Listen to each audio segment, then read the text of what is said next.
All right, so today we're going to be talking about something that messes a lot of guys up when it comes to their fitness and health journey, especially as a man that follows Christ.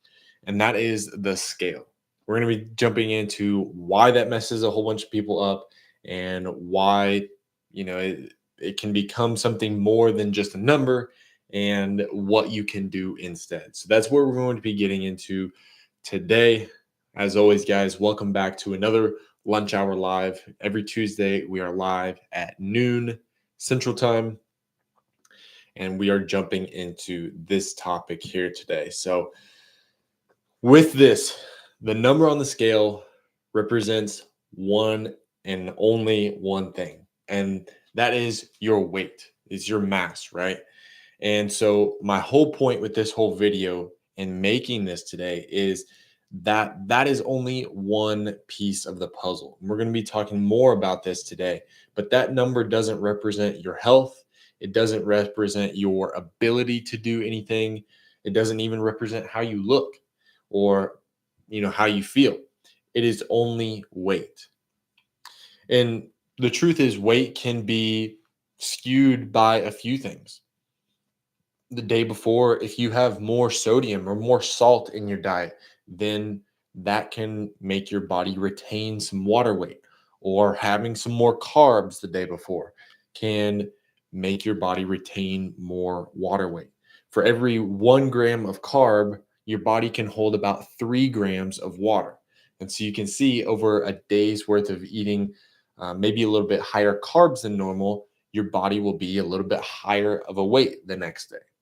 So, with that being said, and there's other things too, like poor sleep and, just random stuff throughout the day, stress, getting over a cold, different things like that. And, don't get me wrong on all this. I think the scale is a good tool to use, but we can't put our whole worth and everything, all of our progress into the scale. So, with that being said, I think we have to look at a few things. That number can become a trap. Um, when we look at that number and it's higher than we want it to be, but everything else seems to be going good, even that, it makes us lose motivation and, kind of puts a stunt in, oh, I thought I was doing good. And really, what can happen a lot of times too is, okay, my goal is to lose 20 pounds. But then once you hit that goal, maybe you're not satisfied and you need to keep going more extreme, or you hit that goal and you're good, you're happy, and then you lose motivation and you just fall off track and the cycle restarts and you end up just yo-yoing all the time.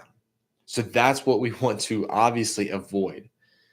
So with that being said, I was looking, I believe there's a study on this. I can't remember where I found it. It's been a while now, but I was looking online kind of through all of these things. And I'm sure some of you guys have seen the show The Biggest Loser. And with that, there was a study done on 14 of those contestants. And in that show, pretty much what happens is these people lose as much weight as possible in as little amount of time as possible. So, very extreme diets, very extreme measures that they go through to be able to do this and to lose this weight. And so, what happened is they studied these people or watched these people over, I can't remember how long it was, but the next few years, and 13 out of the 14 people gained the weight back. And so for me and with my clients, sure, I may not be the flashiest program out there or, helping people get the fastest results, but in reality, my goal is to not just help people make change for the next 2-3 months. My goal is to teach people how to make the change and then maintain that change for the rest of their life. And so, yes, sometimes that means it's going to take a little bit longer to get to your goal. But when you get there, if you can maintain that for the rest of your life, would it be worth it? And so that's really what I try to help everybody understand is like, okay, it may not be the fastest thing, but if you can get there and maintain it for the rest of your life, I think you would do it for that one and done kind of process rather than having to go through the process every year, every 6 months, and have to restart over and over again. So, with that being said, what should you actually be focusing on? We know we shouldn't just be chasing the scale, the number on the scale now. So, what should you be focusing on? We mentioned a little bit of this earlier, but how about better health, just overall better health? Whether that be blood markers, um, blood sugar levels, blood pressure levels, different things like that, those health markers, better ability, meaning that may be mobility, or that may be ability to do certain things that you couldn't in the past. Maybe that's strength, maybe that's stamina throughout the day, playing with your kids in the backyard, not getting super tired or not hurting your knees when you play with your kids. All of these things are signs that you're going in the right direction. And then on top of that, feeling maybe a little bit more confident, a little bit more energized throughout the day, and just overall improved lifestyle. So, those things are really the goal, right? Like, if we can do all of these things, feel good in life, then, who cares what the number on the scale says? I mean, yes, there are healthy numbers and unhealthy numbers, but at the end of the day, a lot of times, I think most people don't really care how much they actually weigh as long as they look the way they want to look, feel the way that they want to feel, are able to do what they want to do. And so I want you to take your eyes off the scale and think about those things for a second. And then from there, I think with this whole conversation, a lot of guys, what ends up happening is the scale is the only thing that they're focused on. And so what happens is the scale actually becomes an idol because they're focused on the number on the scale. And that's the only thing that they're focused on improving or getting to go down. And then the scale actually becomes an idol.